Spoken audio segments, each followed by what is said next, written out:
Hi, I'm Felipa, and this is day 41 of my year-long reading plan to complete this big Bible. It's very big. Well, the whole Bible. So, today I started I'm still in Deuteronomy. I'm in chapter 21, the expiation of an uncertain murder. Basically, this chapter talks about if there is somebody that's found somewhere randomly and they are dead and slain, but there's no indication as to who did it, then there should be a sacrifice made by the elders and the judges of a heifer, so of an animal, of a cow. Then there are a bunch of this section is a bunch of random little laws. The treatment of a captive taken for a wife. So essentially, if you go to war and you end up, slaying all your enemies and you end up taking a wife or a beautiful woman that you want to have your wife, you shall bring her home, shave her head, and she shall mourn her like mom and dad for a month, and then after that you can sleep with her and she can be your wife. Yeah, things that hopefully don't happen today. But anyway, so that's that. Then there's a section on how the firstborn is not to be disinherited on private preference.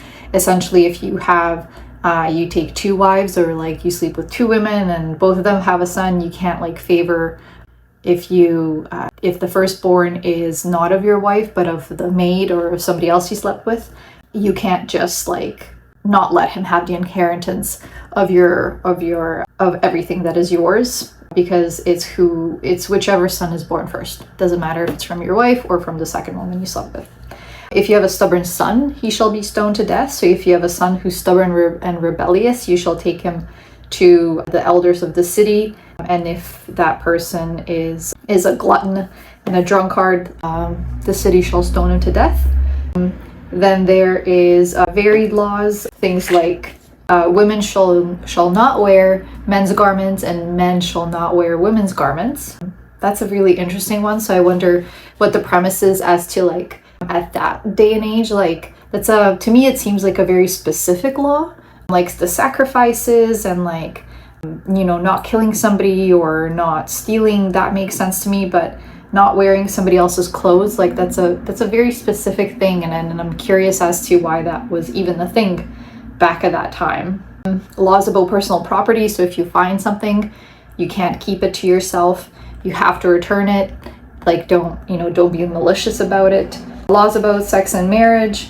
Basically, if you end up having a wife but don't like her, you can divorce her. If two people cheat on their spouses, they should be stoned to death. If one person cheats, they shall be stoned to death. That sort of stuff.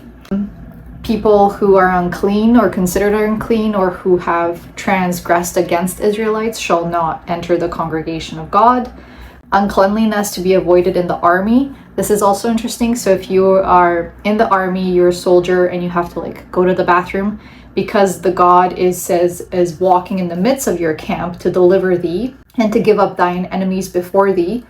Therefore shall thy camp be holy, that he see no unclean thing in thee and turn away from thee. So you got to do your number twos in your business, to do them outside of the camp, not inside. Once again, there's laws about divorce. So if you have a wife and you marry her and you don't like her and you divorce her, you give her a piece of paper, send her out of your house, and on she goes, sort of thing. And then we go into an interesting too. It says, no man shall take the nether or the upper millstone to pledge, for he had taketh a man's life to pledge. And I had to look up some of these words because I was unsure if I was understanding it correctly. But essentially, back in the day, a millstone, the nether, the bottom, or the upper part of the millstone, a millstone was to grind things like corn and whatever, and to make it into flour, which meant that it was food for people, their major source of sustenance. And so if you were to take that as a pledge, if somebody owed you money and you were to take that as a pledge for them, you can't do that, because essentially you would be taking his life, because you're taking away his ability to make food for himself and his family. Basically, don't steal, don't sell your brother to other people, don't be mistreating the poor, widows, and orphans. Give to them as I give unto you. Interestingly too, that if somebody deserves judgment, they must not be beaten with more than 40 strikes. So that's the interesting number there too. Not sure why. And yeah, a couple of more varied laws, including bringing the first fruits of the land before the Lord, and just basically once again reviewing that covenant between God and people to, essentially obey all of the laws that you utter and take onto yourself and towards God. And it actually says that it's not necessarily going to be a sin and won't necessarily be held against you if you're not upkeeping a vow, but more so like if you are taking that vow and then going and betraying that vow, that's where the problem is. So tomorrow is day 42 on the section of the people are commanded to write the law upon stones.